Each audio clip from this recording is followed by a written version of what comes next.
Anda masih menyaksikan Breaking News TV One pemirsa. Tadi kita sudah berbincang dengan Mas Adi, sekarang ke Bu Siti Zuhro. Ini tadi gempa bumi politik kata Mas Adi, Bu Siti, karena juga selama ini kan kemesraannya yang terlihat PKB dan juga Prabowo. Ini kok tiba-tiba ini Nasdem dan juga PKB langsung menjadi capres dan cawapres. Ya, kalau dikatakan tadi itu gempa bumi mungkin masih skala Richternya itu jauh dari 5 ya. Oke. Dan jauh dari tsunami gitu ya. Baru gelombang kecil kan menurut Oke. saya yang tidak sampai tinggi. Jadi menurut saya memang ini yang menunjukkan bahwa partai-partai politik kita ini belum sampai di tahapan melembagakan gitu ya diri dalam konteks demokrasi. Jadi belum terjadi pelembagaan gitu ya demokrasi di internal partai. Maka ketika di internal itu sendiri masih masalah, ini akan menjadi masalah ketika berkoalisi. Ini yang melesetkan asumsi kita membangun pemilu serentak itu dengan catatan nanti akan terjadi pelembagaan partai politik kita gitu ya. Lalu terbangun partai ID dan sebagainya sehingga koalisi yang akan dibangun itu di pemilu 2024 gitu ya. Asumsinya karena setelah 5 kali pemilu nasional itu akan terformat dan terukur gitu tadinya gitu. Tapi ini bukan menunjukkan syarat-syarat seperti itu. Justru yang memang mengedepan tadi itu adalah bagaimana kepentingan untuk menang. Kepentingan untuk nantinya memang menang itu berkuasa kan itu ya. Nah, ketika itu yang terjadi hitung-hitungannya memang akan tidak bersemangat partai-partai itu berkompetisi dalam satu koalisi yang dipikirkan nanti itu ternyata prediksinya kalah. Nah, ini yang lalu mengapa terjadi gitu ya, spontanitas gitu ya, dengan dihadapkan pada posisi yang sangat dilematis gitu, hitung-hitungan tadi itu, kenapa Anies ini relatif stagnan gitu ya, cenderung turun dan stagnan gitu, apalagi di Jawa Timur dan Jawa Tengah itu nggak mendongkrak banget kan gitu. Nah ini yang dicarikan kelihatannya ya kita membaca sebagai publik gitu, bagaimana mencarikan leverage factornya. Jadi faktor pendongkraknya agar gitu ya, suara Anies ini terkatrol. Jadi pencapresannya itu signifikan. Nah ini yang dicoba sehingga memang ada dampak-dampaknya dengan spontanitas dan ketangkasan Pak Surya Paloh yang seperti itu ya, yang akhirnya menimbulkan tentu kekecewaan, ketidakpuasan dari internal partai itu yang saya melihat ada gradasi di situ, tidak sama antara respon PKS dalam hal ini dengan Partai Demokrat ya tentunya. Yaitu tentu urusan internal partai dan koalisi. Tapi yang kita baca dalam konteks demokrasi ini sebetulnya sangat tidak melembagakan koalisi kita gitu ya. Jadi nanti ya dengan sistem multipartai ekstrim seperti ini kita akan setiap pemilu akan menghadapi hal yang sama. Itu yang menurut saya pembelajaran yang tidak positif ya tentunya. Ya. Oke, Bu Siti ini juga sudah bergabung bersama kita ada Gus Coy, Effendi Koiri, Ketua DPP Nasdem. Selamat siang Gus Coy. Halo. Ya, selamat siang Mbak Ken. Iya, ini sudah ada Mas Adi Prayitno dan juga Bu Siti Zuhro di sini Gus Coy. Kita ingin tahu agenda dari Nasdem hari ini bersama dengan PKB dalam deklarasi. Kenapa hari ini yang dipilih Gus Coy? Ya, kita mengikuti pilihan dari PKB. Semua yang menentukan PKB. Jadi sohibul bednya ini adalah PKB. Jadi yang punya gawe PKB yang menentukan hari ini dan juga tempatnya, begitu Gus Coy? Iya, semuanya PKB. Jadi Nasdem tinggal ikut.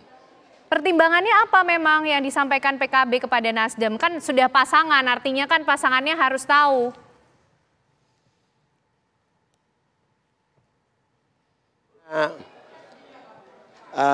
Mungkin PKB sekaligus rapat kerja nasional, semuanya kumpul di sini, jadi kemudian ya sekalian, kira-kira begitulah. Dan yang dipilih tempatnya Hotel Majapahit, ini lumayan menjadi satu tempat yang memiliki makna sejarah loh Gus Coy. Ini juga apa yang menjadi pertimbangan? Ya ini juga pilihan PKB.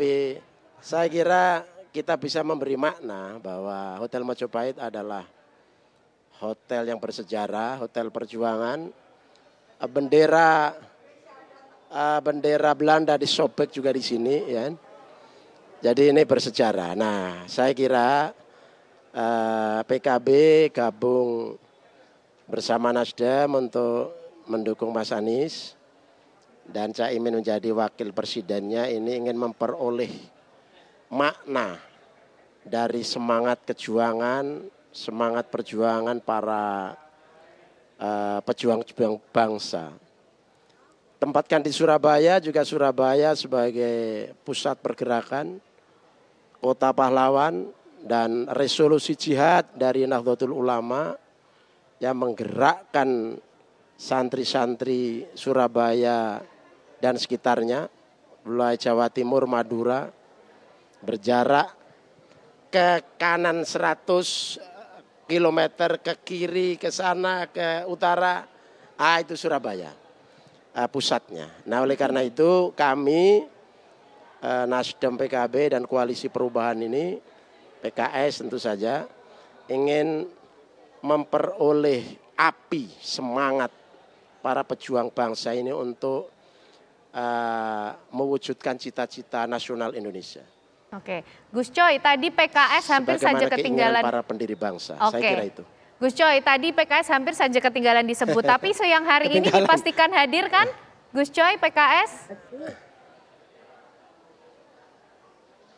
Nah, soal yang mengundang itu PKB ya, yang mengundang PKB. Artinya ya, hadir apa tidak hadir, PKS kan sudah hadir apa tidak hadir, itu kan soal teknis, tapi intinya adalah tetap bersama dengan Koalisi Perubahan. Gus Coy, tapi deklarasi ini kan momentum yang penting ketika sebuah koalisi perubahan terdiri dari Nasdem, kemudian PKB dan juga PKS. Kalau ini cuma soal teknis ketidakhadirannya, apakah ini menjadi satu hal yang kemudian bisa diartikan lain oleh pihak-pihak yang lain, Gus Coy? Enggak lah, secara substansi kan sudah oke semua, ya kan. Kalau soal teknis itu urusan PKB karena yang undang, kita juga dapat undangan dari PKB. Jadi saya kira itu enggak ada masalah. Substansi, kesepakatan, visi udah sama, kami bertiga maju dalam Koalisi Perubahan itu udah enggak ada masalah.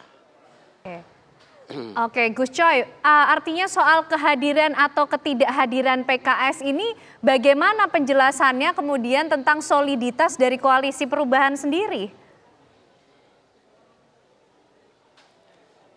Saya nggak tahu hadir apa tidak ya, kan ini belum mulai ini, ya, ini belum dimulai. Oke. Baik. Saya kira itu nggak usah dipersoalkan, itu bukan persoalan. Oke. Jangan ditanyakan itu bukan persoalan. Oke, baik. Tanya yang lain ya. Oke, baik Gus Coy. Mas Adi, itu bukan persoalan untuk Nasdem kalau PKS hadir dan tidak hadir, begitukah? Ya, saya kira Gus Coy, ya teman-teman PKB dan Nasdem pastinya menyimpan rapat-rapat apa alasan PKS tidak hadir ya. Tapi kan tentu saja di momen yang cukup spesial, di momen yang cukup penting, di mana PKS mestinya hadir dalam deklarasi Anies Baswedan dan Muhaimin Iskandar ya. Sesulit apapun, sesibuk apapun, mestinya PKS hadir. Kalaupun toh tak presidennya minimal sekjennya, kalaupun toh tak sekjennya minimal ketua bapilunya, atau orang-orang elit penting di PKS yang itu dianggap sebagai representasi politik dari PKS di situ. Jadi tak mengherankan ketika PKS jauh-jauh hari gitu ya menyatakan dukungan politiknya kepada Anies Baswedan, tapi hari ini itu kemudian tidak hadir. Ini ditafsirkan berbeda. Ini soal kemungkinan bagaimana misalnya PKS akan mengevaluasi ulang soal dukungan politiknya kepada Anies. Kemarin memang PKS menyatakan tegak lurus, istiqomah, sami'na wa ta'na kepada Anies Baswedan. Tapi per hari ini ketika tidak hadir tentu ini menimbulkan spekulasi-spekulasi bahwa PKS itu sepertinya butuh waktu untuk berkontemplasi, untuk menentukan langkah-langkah politiknya. Apakah terus bersama Anies Baswedan ataukah ingin ikuti jejak politiknya Partai Demokrat, keluar dari barisan dan tidak mendukung Anies Baswedan. Karena menurut saya ini bukan hanya persoalan teknis ya, kan bisa kirim siapapun. Mungkin ketua PKS Jawa Timur sebagai bagian dari politik PKS ya. Oleh karena itu, mari nanti kita tunggu gitu ya. Dengar-dengar 4 sore hari ini PKS akan melakukan konferensi pers, mungkin sangat terkait dengan kenapa mereka tidak hadir dalam deklarasi ini. Tapi yang jelas bagi saya, soliditas antara pasangan Anies Baswedan dan Muhaimin Iskandar ini tentu sedang diuji betul ya. Apakah PKS akan terus ada di dalam ataupun tidak. Termasuk misalnya bagaimana mendamaikan kedua pendukung yang sampai saat ini menurut saya agak sedikit rumit ya untuk dijelaskan. Ini berasal dari dua kutub yang memang berbeda secara diametral, saling berhadap-hadapan dan memang tidak pernah berketemu. Kalau mau jujur sebenarnya ini mungkin pertama kalinya dalam sejarah di mana PKB itu berkoalisi dengan Anies Baswedan ya. Oke. Bung Adi. Oke. Ya. Silakan Gus Coy. Bung Adi, jangan mempersoalkan hal-hal kecil. Ilmuwan jangan mempersoalkan yang kecil-kecil begitu. Ya, itu tanyakan hal yang lebih substantif, yang lebih strategis. Ya. Itu bukan soal. Orang PKS juga tidak ada masalah kok, selesai semua urusannya. Oke. Oke. Jadi Gus Coy nanti bahaslah hal-hal yang substantif, yang strategis. Bagaimana koalisi 3 ini ke depan seperti apa? Analisanya masuk ke situ, kira-kira isu-isu strategis apa? Nah, itu yang paling penting. Oke, artinya Nasdem sampai sejauh ini informasinya PKS masih bersama dengan Koalisi Perubahan. Begitu ya Gus Coy, tapi nanti kita akan diskusikan lagi mengenai hal ini usai jeda pemirsa Breaking News TV One masih akan kembali hadir untuk Anda.